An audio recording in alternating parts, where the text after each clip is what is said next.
Hi అండి, welcome to యామ్వీ food bytes. ఈరోజు మన ఛానల్లో పిల్లలు ఎంతో ఇష్టంగా తినే చెక్క పకోడీని ఎప్పుడు చేసే శనగపిండి పుట్నాల పిండితో కాకుండా ఓసారి ఇలా పెసరపప్పుతో ట్రై చేయండి. క్రిస్పీగా చాలా గుల్లగా వస్తాయి. మరి ఈ చెక్క పకోడీ ఎప్పుడు చేసినా పర్ఫెక్ట్గా రావాలంటే కొన్ని టిప్స్ మెజర్మెంట్స్ చెప్తానండి. సో వీడియోని ఎక్కడా స్కిప్ చేయకుండా చూసేయండి. దీనికోసం ముందుగా కుక్కర్లో కప్పు నిండుగా పెసరపప్పు వేసుకొని 2-3 టైమ్స్ బాగా వాష్ చేసి కప్పు పెసరపప్పుకు గాను 2 కప్పుల వాటర్ పోసుకోవాలి.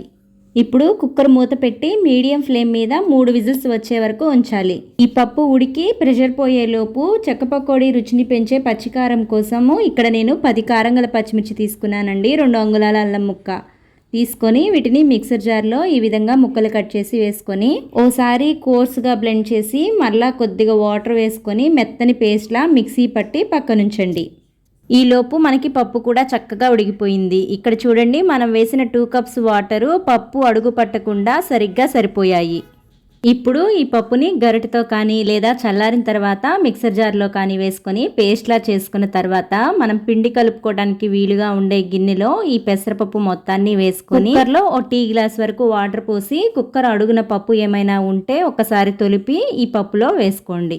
ఇప్పుడు ఇందులోకి 1 కప్పు పెసరపప్పుకు గాను 4 కప్పుల పొడి బియ్య పిండి వేసుకోవాలి. మనం పిండి వంటలు చేసేటప్పుడు ఎప్పుడైనా సరే పిండిని జల్లించి మాత్రమే వాడుకుంటే మంచిది. తర్వాత ఇందులోకి 2 టేబుల్ స్పూన్ల వాముని ఇలా చేతితో నలిపి వేసుకోవాలి. ఇప్పుడు ఇందులోకి రుచికి సరిపడా ఉప్పు, 1 టీ స్పూన్ పసుపు, మనం ముందుగా రెడీ చేసి పెట్టుకున్న పచ్చికారం పేస్ట్ని కూడా వేసుకొని అంతా బాగా కలిసేలా కలుపుకుంటూ కొద్దిగా నీళ్ళని యాడ్ చేసుకుంటూ మరీ పలుచుగా మరీ గట్టిగా కాకుండా చలిమిడిలాగా మనకి మురుకులు ఒత్తుకోవటానికి ఈజీగా ఉండేలాగా కలుపుకొని ఇలా వీడియోలో చూపిన విధంగా పిండి ముద్దని సిలిండర్ షేప్లో చేసుకొని నూనె రాసిన మురుకులు గొట్టంలో పెట్టుకొని మిగతా పిండి డ్రై అవ్వకుండా తడిగుడ్డని కప్పి ఉంచండి.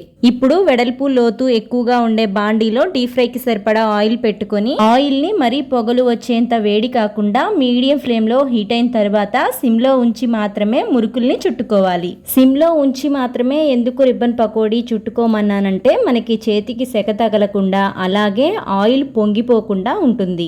సో ఈ టిప్ని ఖచ్చితంగా గుర్తుపెట్టుకోండి. ఒకసారి రిబ్బన్ పకోడీ ఇలా చుట్టుకున్న తర్వాత ఫ్లేమ్ని మీడియంలోకి అడ్జస్ట్ చేసుకొని మాత్రమే రిబ్బన్ పకోడీని కాల్చుకోవాలండి. మీరు కనుక హై ఫ్లేమ్లో పెట్టి కాల్చారంటే పైన కాలినప్పటికీ లోపల మెత్తగా ఉంటాయి. కాబట్టి ఒక 2 నిమిషాలు మీడియం ఫ్లేమ్ మీద 1 నిమిషం హై ఫ్లేమ్ మీదకి ఇలా అడ్జస్ట్ చేసుకుంటూ ఒకవైపు 50% వేగి ఆయిల్ బబుల్స్ తగ్గిన తర్వాత మరోవైపుకు ఫ్లిప్ చేసి మాడిపోకుండా ఈవెన్గా వేగేలా కాల్చుకొని ప్లేట్లోకి తీసుకోవటమే. ఇదే విధంగా నెక్స్ట్ వాయి కూడా ఆయిల్ హీట్ అయిన తర్వాత సిమ్లో ఉంచి మాత్రమే రిబ్బన్ పకోడీని చుట్టుకోవాలి. ఎందుకంటే మనం పెసరపిండి కానీ శనగపిండితో కానీ ఏమైనా పిండి వంటలు చేసేటప్పుడు ఆయిల్ పొంగిపోయే ఛాన్సెస్ ఎక్కువగా ఉంటాయండి. కాబట్టి వీలైనంత వరకు లోతు ఎక్కువగా వెడల్పు ఎక్కువగా ఉండే బాండీని పెట్టుకోవటము, వేసేటప్పుడు సిమ్లో ఉంచటము, తర్వాత ఫ్లేమ్ని పెంచుకోవటం వంటివి చేయాలి. ఇలా రెడీ చేసి పెట్టుకున్న రిబ్బన్ పకోడీని ఏదైనా ఎయిర్ టైట్ కంటైనర్లో పెట్టుకున్నారంటే 15 డేస్ వరకు ఫ్రెష్గా ఉంటాయండి. ఈ పెసరపప్పు చెక్క పకోడీ రెసిపీ మీకు నచ్చినట్లయితే లైక్ చేయటం మాత్రం మర్చిపోవద్దు. అలాగే ఈ రెసిపీ గురించి మీకేమైనా డౌట్స్ ఉన్నా, మీకేమైనా రెసిపీస్ కావాలన్నా కామెంట్ చేయండి. ఇలాంటి మరిన్ని సింపుల్ అండ్ క్విక్ రెసిపీస్ కోసం మన యామ్వీ ఫుడ్ బైట్స్ ఛానల్ని సబ్స్క్రైబ్ చేసి ఫాలో అవ్వండి.